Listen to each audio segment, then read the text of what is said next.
Buenos días, profe, ¿cómo está? Espero que esté muy bien. De acuerdo a la tarea de la semana número 9 de baile deportivo, en la cual tenemos la posibilidad de escoger ya sea una película, un documental, un artículo, para hacer una síntesis, un análisis y explicación y finalmente un comentario del mismo, yo he decidido optar por un artículo de una revista deportiva, de un diario deportivo, que en este sería el diario Marca. ¿Por qué escogí este artículo?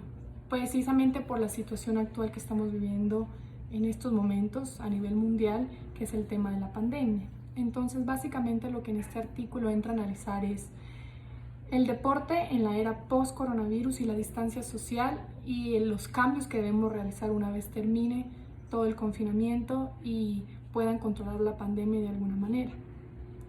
Entonces, ¿cómo empieza este artículo explicando? Empieza diciendo que definitivamente nuestra vida va a cambiar en muchos aspectos y que el deporte sin duda no va a ser algo que va a quedar por fuera de ese cambio, sino que tal como conocemos el deporte hoy en día va a variar. Entra a analizar unos estudios que han hecho universidades de Bélgica, una universidad de Bélgica y una universidad de Holanda, en la cual lograron determinar que las distancias de 1,5 metros o 2 metros, como están acostumbrados a explicarnos, no van a ser suficientes a la hora de hacer un tipo de deporte.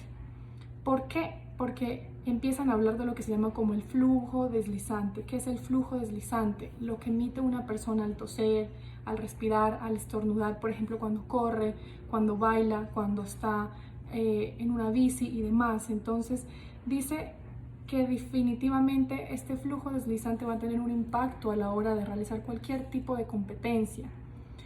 Entonces, ¿qué es lo que determina, digamos, a qué conclusión llega este artículo en el cual nos explican en qué consiste este flujo deslizante, el impacto que va a tener, del que ya no es suficiente este tipo de distancia y demás, sino que llega a determinar de que estos metros no son suficientes y que mínimo se va a necesitar de aquí en adelante tener una distancia entre 4 o 10 metros.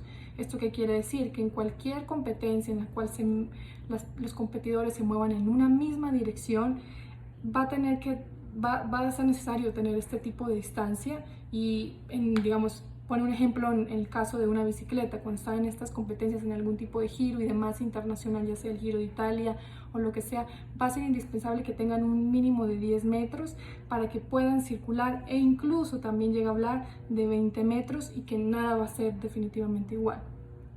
¿Por qué escogí este artículo, además de que es de relevancia actual? Porque desde mi punto de vista, si bien es cierto que el mundo va a cambiar en muchas maneras, de que la era de la tecnología inclusive se va a afianzar mucho más, de que se va a implementar más en el teletrabajo, de que vamos a tener que adoptar medidas para seguridad nuestra, de nuestras familias, seguridad de los gobiernos, la economía va a cambiar, todo va a cambiar. Yo pienso que este artículo es un poco negativo. Desde mi punto de vista es muy negativo y pesimista, porque si bien es cierto debemos adoptar ciertas medidas durante un transcurso de tiempo, como el uso de la mascarilla, como el uso del antibacterial, aprender a lavarnos las manos más seguido y todo, la conclusión en la que llega en la práctica no es viable, sobre todo en algún tipo de competencia de esa categoría, una competencia internacional en la que debes decirle a los competidores, bueno, la distancia va a ser de 10 o 20 metros. Es absurdo llegar a determinar y concluir, como concluye este artículo, que deben tener este tipo de distancia, sobre todo cuando uno está a punto de llegar a la recta final, sobre todo, por ejemplo, en el caso del baile deportivo, que estamos en cierto espacio en el que varias parejas compiten a la vez. Entonces, desde mi punto de vista, no es viable la conclusión a la que llega, no me enriquece y digamos que no me aportaría nada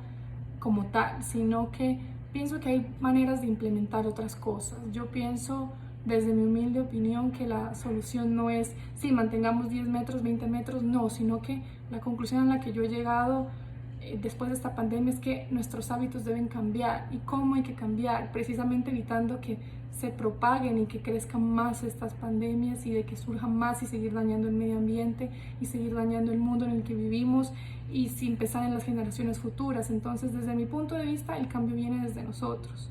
No pretender cambiar cosas que ya están estructuradas como ya las hemos manejado hasta ahora o de proponer soluciones que no son viables. Entonces, es eso, profe. Muchas gracias.